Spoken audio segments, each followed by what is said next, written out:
Good morning student. छात्रों, जैसे आपको जानकारी मिल ही चुकी होगी कि कोरोना संक्रमण के प्रबल हो जाने के कारण, अनेक विषम परिस्थितियों के कारण आपकी जो कक्षाएं हैं वो ऑनलाइन ही चलेंगी और ऑनलाइन में हम लोग एक भरसक प्रयास करेंगे कि आपके सभी कॉन्सेप्ट क्लियर हो सकें, आपके सिलेबस के अनुरूप आपकी शंकाएं, आपके जितने क्वेश्चन हैं उनका हम लोग समाधान भली भांति कर सकें। जहाँ तक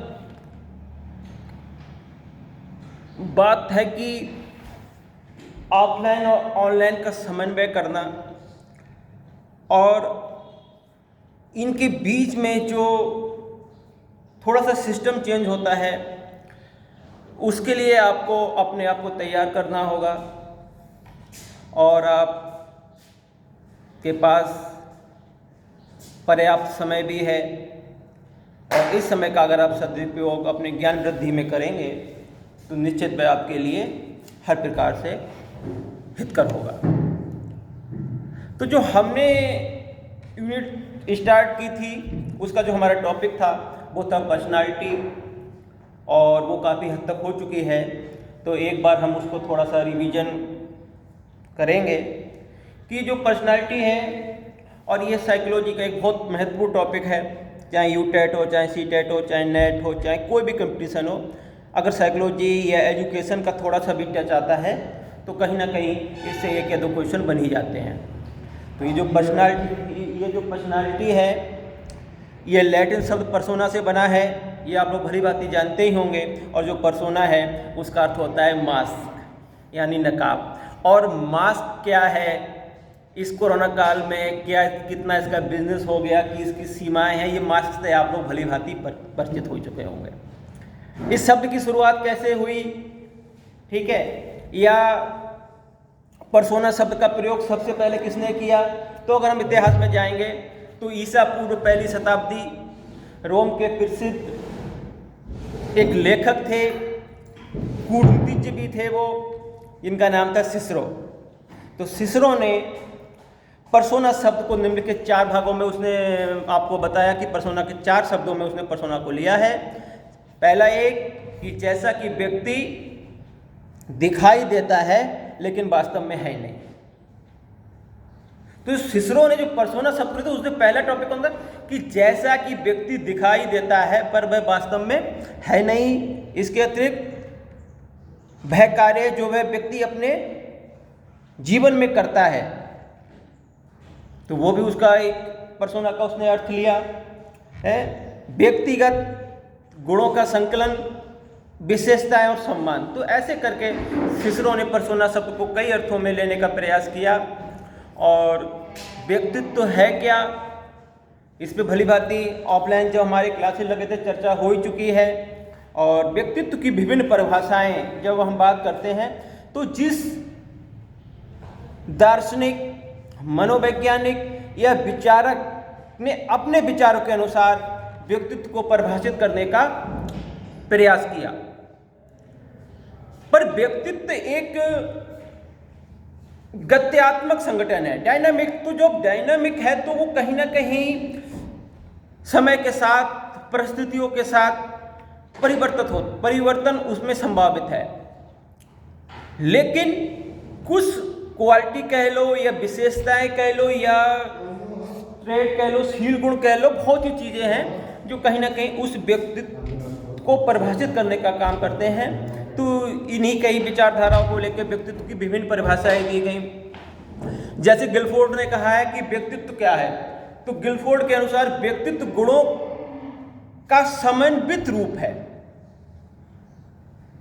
एक इंटीग्रेटेड पैटर्न है। वुडवर्थ ने अपनी परिभाषा दी तो वुडवर्थ ने कहा कि व्यक्तित्व व्यक्ति के व्यवहार की एक समग्र विशेषता है, ठीक है। टोटल उसकी जो क्वालिटी है वह उसकी एक इंडिविजुअल बिहेवियर है और फिलहाल तो ऐसी कई परिभाषाओं के बाद में अंतोगत्वा ये परिभाषाएं कुछ ज़्यादा वैज्ञानिक भी नहीं थीं और इनको काफ़ी लोगों ने स्वीकारा भी नहीं।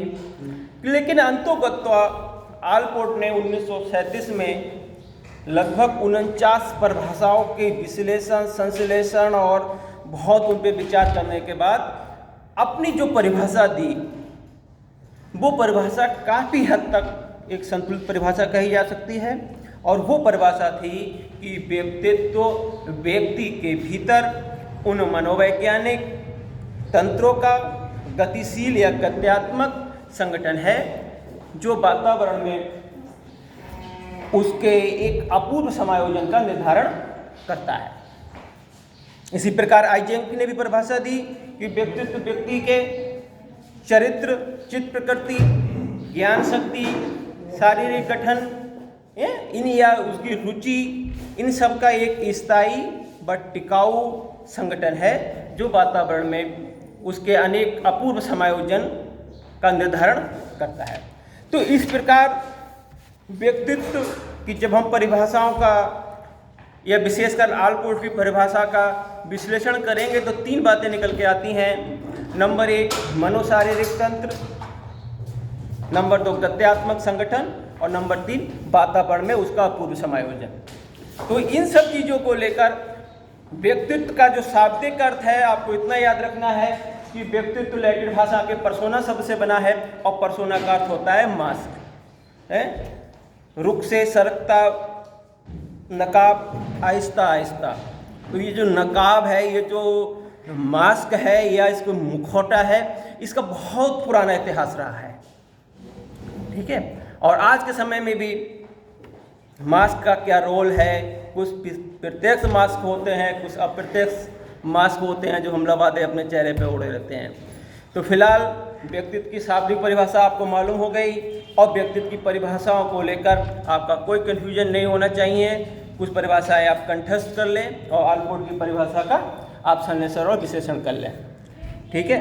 तो फिलहाल आज के लिए हम इतना ही विराम देते हैं और विशेषकर अगर किसी को कोई भी शंका समाधान है तो निसंकोच हमारे फ़ोन नंबर पर अपनी समस्याओं को बता सकता है और उन समस्याओं को लेकर एक विशेष हम लोग चर्चा या विचार विमर्श कर सकते हैं। धन्यवाद।